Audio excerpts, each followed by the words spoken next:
प्रोसेसला येऊ दे घ्या काय घटना बी हे आपलं आणि भारताचा माल आहे म्हणून हे सांगतो. कुठं आहे अन्न प्रशासनची इतकी सांगत आहे अन्न आणि औषध प्रशासन कुठं आहे याचं चेकिंग कुठं आहे कुठं बिल आहे ते काय काय सगळं दाखवा.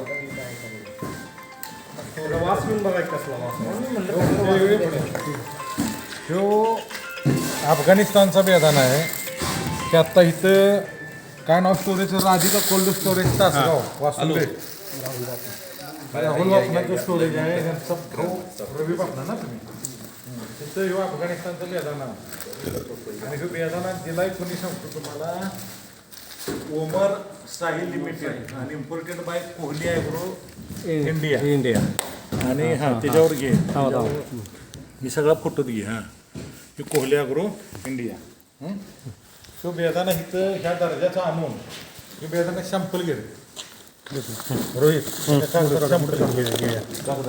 शॅम्पल घे ही सगळी चालू आहे का रे गप्पा चालू ही सगळी कागद घे रे किंवा तो बेदाना खाण्याचा लायक आहे का किंवा माझी विनंती आहे आलं का अध्यक्ष अन्न आणि औषध प्रशासनाला बेदाना आपण शेवटीला पडतो अध्यक्ष बरोबर आणि कलेक्टर साहेबांनी ही स्टोरेज सगळी सील केली पाहिजे 2 दिवसात नाही बॉक्सच ठेवायची ना बॉक्स आणि ही इथं 1 वर्ष बेदाना जर कमी केला तर ह्याला लगे मुंग्या आल्या त्या की बेदाना आयात करून इथं सांगितलं होतं मोर्चा की बेदाना तुम्ही परदेशातल्या बेदानाला तुम्ही मदत करून इथं जो आयात झालेला बेदाण्याला तुम्ही खरा देऊ नका. सांगलीचा शेतकऱ्याचा हे त्या व्यापाऱ्यांचा धाव चालू आहे की बेदाण्याला भाव पाडायचं त्यानं द्राक्षाचा भाव पडायला लागले आणि हा सगळा बेदाना माननीय कलेक्टर साहेबांनी सगळ्या कोल्ड स्टोरेजचा इथं धाड टाकून अन्न औषध प्रशासन पोलीस प्रशासनानं हे बेदाना सगळा जप्त करावा. आम्ही द्राक्ष संघाची सगळी लोक इथं आलेलं आहे संचालक बोर्ड आमचा ह्या बेदाण्याचा एवढं ही बाहेरचं आणून लोकांना खाऊ घालायला खरंच भारतात बेदाना जरा कमी उत्पादन झालं आहे म्हणून आयात केलाच पाहिजे लोकांनी खाल्लाच पाहिजे नाही खाल्ला लोक चक्करून पडले आजारी पडायला लागले असं काय घडलं काय एखाद्या वर्षी कधी झालं म्हणून झाले का आता 1.5 महिन्यात नवीन बेदाणे आणि ही लोक अजूनच आयात करायला लागले.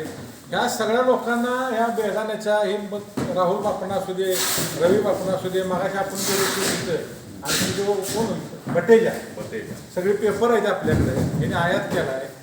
त्या लोकांना जरा शरम वाटायला पाहिजे की एवढ्या दिवस या शेतकऱ्यांना तुम्हाला मदत केली तुम्हाला अंगाला कापडानं आला त्याला कारण करोडो रुपये तुम्ही एवढं मोठं झाला की द्राक्ष बागायतदारांच्या जेव्हा बेदाना उत्पादकांच्या जेव्हा झाला थोडंसं तुम्ही ह्या बेदाण्याच्या उत्पादकाला द्राक्ष उत्पादकाला 4 पैसे मिळत होतं आणि लगेच तुम्ही इथं बेदाना आयात करायला कोणीतरी अमृतसरच्या पार्टीनं आणि त्याचा वॉशिंगला इथं घेतलाय आणि ह्यो बेदाना आता बघायचं ह्यो बेदाना बघा ह्यो दर्जा बघा ह्या बेदाण्याचा अफगाणिस्तानच्या आणि ह्यो बेदाना तुम्ही ह्याला कलर मारून तुम्ही विकणार वॉशिंग करून रिप्रोसेसिंग करून ही 10 किलोची ही 10 किलोचा बॉक्स आहे प्रोसेसिंग प्रोसेस करते दोघी मार्गाला प्रोसेस करायला लागलेली ही बॉक्स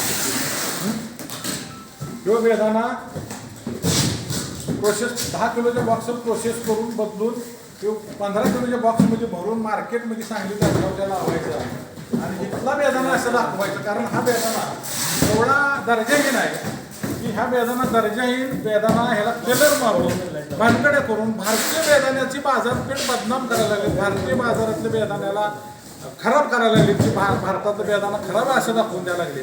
ही लोक खरोखर रवी बापणाच्या अपेक्षा नव्हत्या तुमच्याकडे असल्या आम्हाला नाही रिप्रोसेस तुम्ही करायला नाही पाहिजे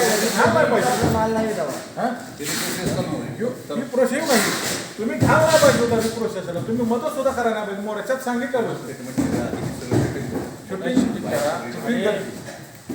किती बॉक्स सगळं तुम्ही या व्यापारामध्ये एवढं या व्यवसायामध्ये मोठे व्यापारी असतात तुमच्याकडनं तर ही अपेक्षा नव्हती आम्हाला तुम्ही अपेक्षा नव्हती आता मला सांगा जो तुम्ही आता बघा तुम्ही समजत असेल आम्ही लिगली आणलाय लिगली आणलं मोठं केलंय आणि ह्याच्यामुळे बेदाण्याचा भाव 10 रुपयांनी खाली आला आहे आणि तुम्ही राहू ही काय तुम्ही एकटंच नाही असं कितीतरी ह्यात आयात केलेलं आमच्याकडे रिपोर्ट आलाय एवढं म्हणजे आम्ही एवढं मोर्चात सांगितलं होतं तुम्हाला 6 महिन्यापूर्वी की बाबा तुम्ही हे उद्योग करू नका, जरा थांबा, तुम्ही मदत करू नका परकीय बेदाण्याला इथं आता आणला की त्याला मध्ये वॉशिंग करायला, स्टोरेजला ठेवायला, हे असला काळा बेदाण्याला जर तुम्ही त्याला जर पिवळा करत असाल, गाढवं सुद्धा खाणार नाही. हे आणि ह्याला बेदाण्याला प्रोसेस प्रोसेस करून करून भारताच्या जनतेला तुम्ही घालायला लागलाय. आणि इथं रेट पाडणार तुम्ही इथं रेट पाडणार आपल्या द्राक्ष उत्पादक क्वालिटीचा बेदाणा करतोय आम्ही. असला परवा साऊथ बेदाणा आफ्रिकेत होतो.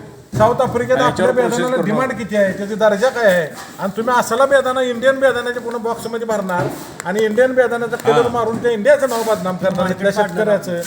हे दाखवा ते इंडियन बॉक्स मध्ये ही करायला लागले रिपॅकिंग करायला लागले दाखवा. इंडियन मध्ये जे रिपॅकिंग करायला लागले बाहेर जाऊ आणि रेट पाडायला हे मोकळे झाले. रेट पाडून बदनाम आपला माल हो. तो बेदाणा भारतात असाला आहे म्हणजे याला अत्याचार दिलाय, धरून दिलाय, काय दिलाय असेल असला बेदाण्याचा पण आपण पाहून हे उभा करणार. ते रिपॅकिंग करून आपल्या ह्याच्यात बॉक्समध्ये भरतील.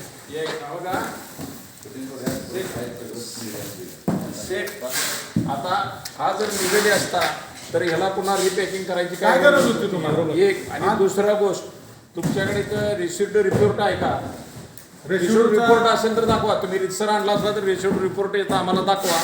असलं विष आणून याच्यावर प्रोसेस करून जर लोकांना घालत असाल आणि आम्हाला इथल्या उत्पादकांना बेदाणा उत्पादनाला तुम्ही बदनाम करत असाल तर याच्यापेक्षा मोठा गुन्हा कुठला सुद्धा नाही. द्रोहाचा गुन्हा येऊ.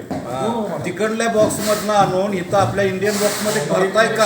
कशासाठी भरताय? हा निघाली असलं तर हे बदलायला नाही. हाय असं मार्केटमध्ये सौद्यात लावायला पाहिजे. लावायला पाहिजे आपला आपल्याला. बेदाणा काळा किट आहे. तो बेदाणा 9 लाखात याच्या जरा सॅम्पल घ्या की तो भाऊ. घेतलाय की? बॉक्स घ्या. बॉक्स आता इथलं झालं आज जाऊया. चला चला